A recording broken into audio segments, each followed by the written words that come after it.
You have listened to the budget speech of the Honorable Finance Minister, as I did. The budget documents were uploaded only about 3 hours ago, and it will take time to read and analyze the documents. On behalf of the Congress Party, I shall make a few observations and comments, and my colleague, Ms. Supriya Srinath, will add more observations.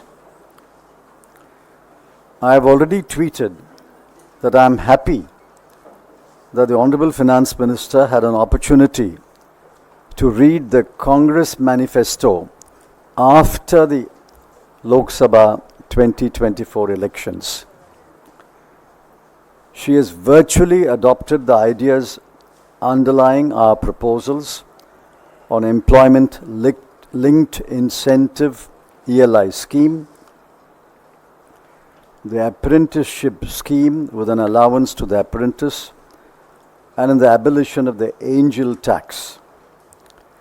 I welcome her to borrow our ideas, and I wish she had borrowed or adopted many more ideas from the Congress manifesto. This morning, I had created a template to comment on the budget. In the first part of this statement, I have set out our expectations of the budget.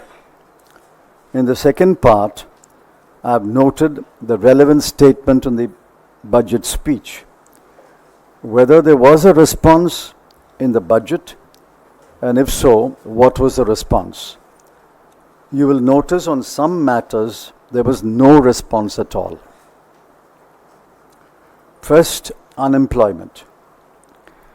According to CMIE, the All India unemployment rate is 9.2%. The response of the government is too little and will have only little impact on the grave unemployment situation. The claim that the schemes announced by the Finance Minister will benefit 290 lakh persons is highly exaggerated. She has given three numbers: 210 lakh, 30 lakh, and 50 lakhs.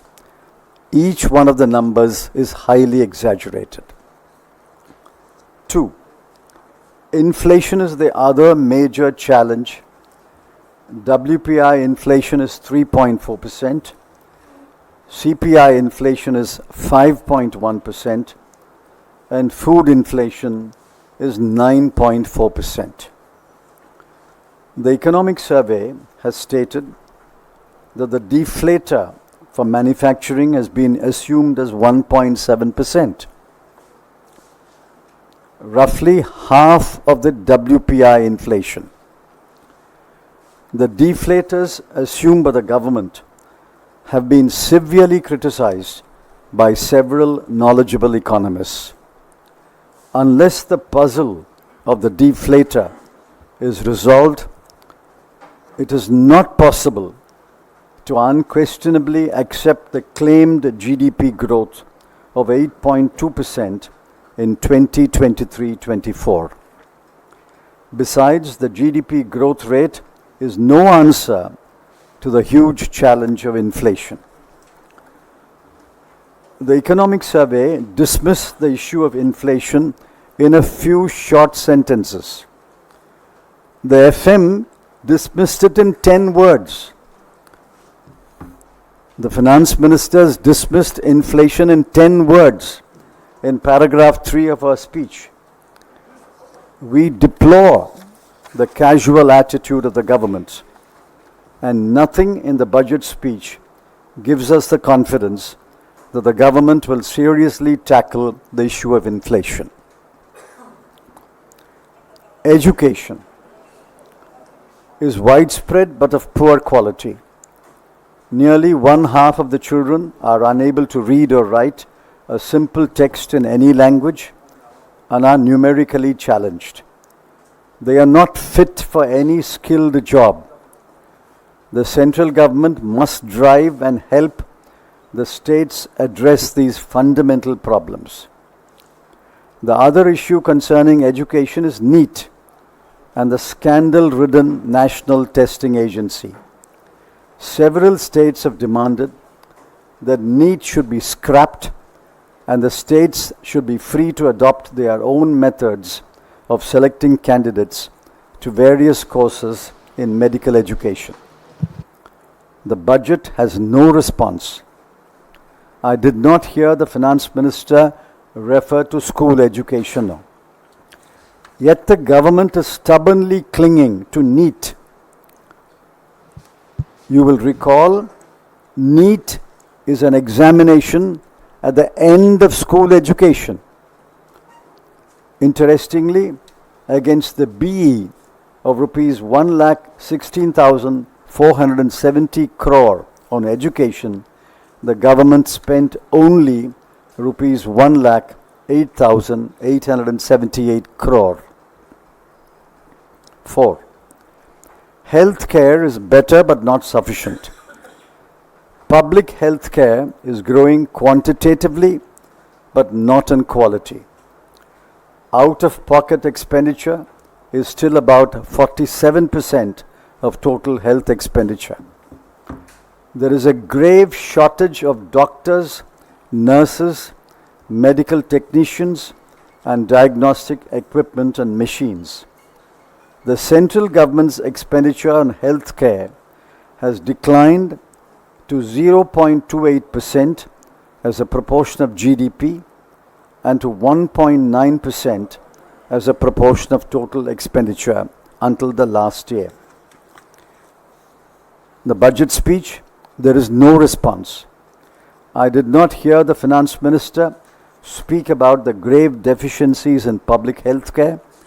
Moreover, against a BE of rupees 88,956 crore, the government spent only rupees 79,221 crore. 5. Wages have stagnated in the last 6 years after adjusting for inflation.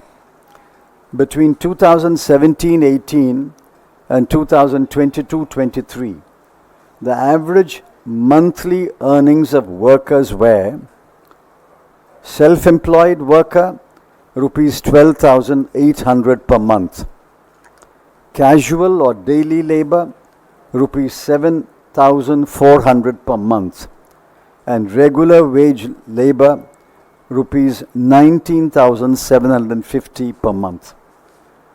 We demand that the minimum wage should be fixed at rupees 400 per day for every kind of employment.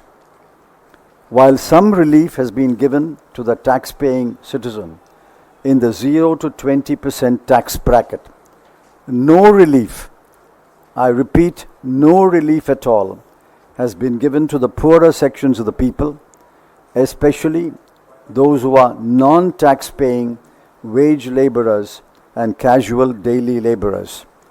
The government seems to be blissfully ignorant of its own statistics that wages have stagnated in the last 6 years while inflation is raging and such workers are not paid a decent minimum wage. 6. Farmers are mobilizing to protest. One of their demands is that the MSP announced for an agricultural produce must be backed by a legal guarantee. The Congress had in its manifesto promised to provide such a guarantee. No response in the budget speech. Let's wait to hear from the farmers. 7. Owing to massive unemployment, many students who had availed of educational loans have defaulted in payment of interest and or repayment to the principal. There is a demand that the government should write off the unpaid balance of educational loans as a one-time measure of relief. The response: the government has unusually spoken about giving education loans. They did not say that in the previous budget speeches. They are talking about giving education loans. But what about the huge burden of unpaid education loans? Students and their families were hoping that, given the acute unemployment situation, the government would give relief to the current borrowers. They must be bitter and disappointed. 8. Several political parties, including the Congress, have demanded that the ill-conceived and discriminatory Agnipath scheme should be scrapped forthwith, and the armed forces should resume the time-honored methods of recruitment. The response, there is no response. The agitation to scrap the Agnipath scheme will continue. So I have listed major issues of our concern. I have not gotten to macroeconomic analysis or analyzing the numbers. I'm talking about the common citizen of India, the youth, the students, the farmers, the laborers. They have demands, and those demands have been articulated by every political party in the recent elections.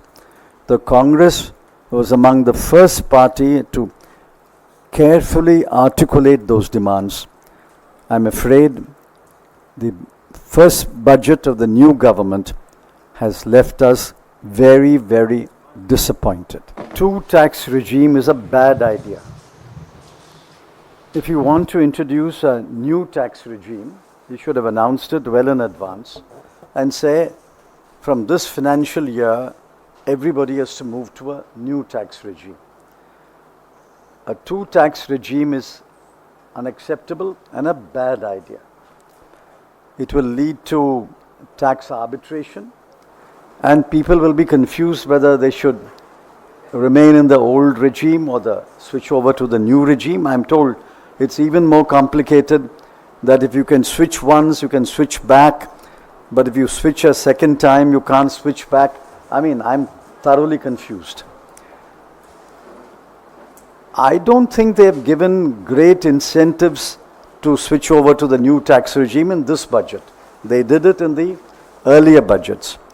This time they've only reduced the tax effect by enlarging the slabs. But that will benefit only people in the 0 to 20% tax bracket. I don't think it benefits anyone above the 20% tax bracket. The answer to your question is, I do not and I would not support a two-tax regime.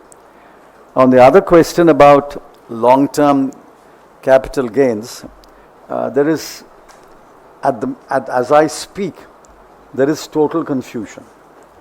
They have removed the second proviso to section 48, but the third proviso refers to the second proviso. So unless you go through the fine print of the finance bill and read it carefully and analyze it carefully, I can't come to any conclusion. But by and large, the commentators on television seem to think that as far as real estate is concerned, the indexation benefit has been removed, and any sale after 23rd of July 2024 will be without the benefit of indexation. Now, a large number of people who have bought houses and the value is appreciated will certainly suffer. But as I said, I would reserve my judgment on the effect of the tax changes. Please understand, 10 years ago, there was no clamor for a legal guarantee. So why don't you ask finance ministers, if they are alive, 20 years ago, why did you not give a legal guarantee? Every response has to be contextual. Today, there is a clamor for a legal guarantee. The government of the day must respond to that demand. Either it should say, we accept the demand, or we do not accept the demand. There's no point in asking, why did you not give a legal guarantee 10 years ago? My answer is simple. 10 years ago, there was no demand There was no widespread demand for a legal guarantee. 10 years later, there will be another kind of demand. The government of that day will have to respond to that demand. Well, we think it's feasible. We have put it in our manifesto. It's possible to give a legal guarantee for the MSP. Sir. Yes, sir. That's right. Sir. Okay. Sorry. Sir, Andhra Pradesh has been given a special package. Bihar has been given incentives. Do you think that opposition rule states have got a raw deal in this budget? Simple. If those announcements had not been made, Mr. Naidu and Mr. Kumar would have withdrawn support. These are what we call life. What is that? Life-saving drugs. Lives. No. In a swimming pool, they in a Lifelines. lifelines. Mr. Modi is saving the life of his government. Unless you want his government to come to an end, you will appreciate him. He is now bending down to Mr. Naidu and Mr. Kumar and says, I'm saving my life, you have saved my life, so please take whatever you wanted. And if they make more demands, he will concede that demand. Ma'am मेरा सवाल मैं भी पूछना चाह रहा हूँ आपसे कि कई सांसद हैं जो ऐसी स्टेट्स है जहाँ पर बीजेपी का प्रदर्शन अच्छा नहीं रहा, जैसे हरियाणा, महाराष्ट्र महाविकास आघाड़ी के वहाँ सांसदों ने प्रदर्शन तक किया संसद के बाहर कि नाम तक नहीं लिया गया हमारे राज्य का, और ऐसे चुनाव ऐसे क्षेत्र ये राज्य हैं जहाँ पर चुनाव भी होने, आपको लगता है इसका असर वहाँ पर पड़ेगा क्योंकि उनको कुछ खास तरजीह नहीं दी गई और केवल इन 2 राज्यों को तरजीह दी गई है? The Congress party have made several demands regarding the railway safety, but in this budget there is no such kind of announcements or something which is being promised by the government that has not been fulfilled regarding the safety of railway, and no such kind of budget which can give some relief to the common man, because the manner in which the ticket fares have been increasing, so no such relief has been given. What's your response to that, sir? There are many demands relating to the railway. If there had been a separate railway budget and there was a railway minister presenting a budget, these matters would have come up prominently. The finance minister has devoted a few paragraphs to talk about new railway projects. But there is no mention about safety of railway. Railway safety is at its lowest point. There is practically a railway accident every month. And I think the last 2, 3, 4 months, there has been one accident every month. There's no mention of Kavach. There's no mention of the kind of expenditure that is being devoted to railway safety. There is no talk about the coaches and the bogies for the poorer classes being reduced. There's no talk about increasing railway fares. Poor people are being pushed to buy higher price tickets for so-called premium trains. I think there is a lot of issue about the railways. We have demanded a separate discussion on railways, but that was denied in the last occasion. Let us see if in this budget session the government will agree to a full-fledged discussion on railway, either in the demand for grants for railways or as a separate discussion. Thank you very much for being here with us in this post-budget press conference. Thanks very much.